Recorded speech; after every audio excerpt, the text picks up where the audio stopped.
భూమిక పోషించిన జమిని సురేష్ గారిని మాట్లాడాల్సింది.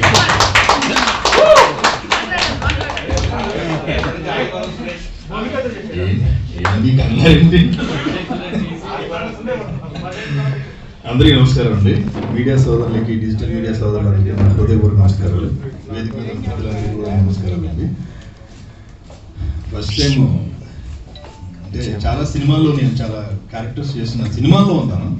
ఫస్ట్ టైము ఈ సినిమా కథలో ఉన్నాను. అది చాలా సంతోషాన్ని ఇచ్చింది నాకు. బికాస్ ఆఫ్ మంచు లక్ష్మి గారు. మీడియా ముఖ్యంగా లక్ష్మి గారికి చాలా థ్యాంక్స్ చెప్పుకుంటానండి. ఆ లక్ష్మి గారితో పాటు ఆ క్యారెక్టర్ అంటే ఆ లక్ష్మి గారి హస్బెండ్ క్యారెక్టర్ చేయడానికి నాకు అవకాశం ఇచ్చారు. సో అంగీకరించినందుకు లక్ష్మి గారికి థ్యాంక్స్ అండ్ అవకాశం ఇచ్చినందుకు సంజయ్ గారికి థ్యాంక్స్ అండ్ నిర్మాత గంట శ్రీనివాసరావు గారికి మేము ఉందండి పేరు.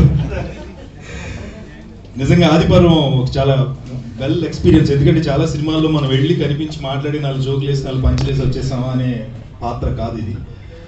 కట్టప్ప అంత పవర్ఫుల్గా ఉంటుంది కానీ కాళప్ప అనే క్యారెక్టర్ చేస్తేనే బాగుంటుంది. ఈ సినిమాలో నా పేరు కాళప్ప.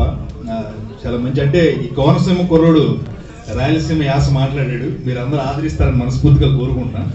అక్కడి నుంచి అక్కడికి వెళ్ళి చేయాల్సిన పాత్ర చాలా మంచి అంటే మిమ్మల్ని ఎంటర్టైన్ చేస్తూ సీరియస్గా వెళ్తున్న సబ్జెక్ట్లో మధ్యలో మిమ్మల్ని ఎంటర్టైన్ చేసే ఒక క్యారెక్టర్ అది. ఖచ్చితంగా మీ అందరికీ నచ్చుతుంది అనుకుంటున్నాను. ఇక మా లక్ష్మి గారి గురించి ఖచ్చితంగా చాలాసేపు మాట్లాడాలి. ప్లీజ్ అండి. ఒక సినిమా చేస్తున్నప్పుడు మనం హీరోయిన్ని చూస్తాం, లేకపోతే మిగతా పాత్రలను చూస్తాం, విలన్స్ చూస్తాం, క్యారెక్టర్ ఆర్టిస్ట్ని చూస్తుంటాం. మనం అదే సినిమాలో పనిచేస్తున్నప్పుడు తోటి ఆర్టిస్టులను చూస్తూ ఉంటాం. చూసి చాలా నేర్చుకుంటాం.